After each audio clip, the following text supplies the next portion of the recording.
பயணிகளின் கவனத்திற்கு. இந்தியாவில் உள்ள சுற்றுலா தலங்களில் கோவா முக்கிய பங்கு வகிக்கிறது.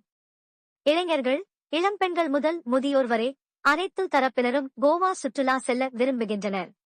சென்னையில் இருந்து கோவா செல்ல கொரோனாவுக்கு முன்பு சென்னை சென்ட்ரல் ரயில் நிலையத்தில் இருந்து கோவாவில் உள்ள வாஸ்கோடகாமா ரயில் நிலையத்திற்கு வாரம் ஒரு நாள் சிறப்பு ரயில் இயக்கப்பட்டது.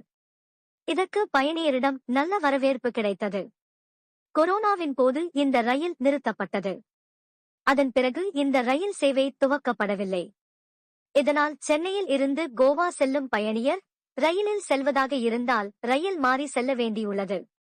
இந்தியாவில் முக்கிய சுற்றுலா தலமாக உள்ள கோவாவுக்கு சென்னையில் இருந்து நேரடி ரயில் சேவை இல்லை.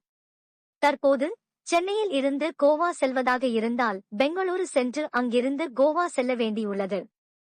இதனால் கூடுதல் செலவு மற்றும் நேர விரயம் ஆகிறது.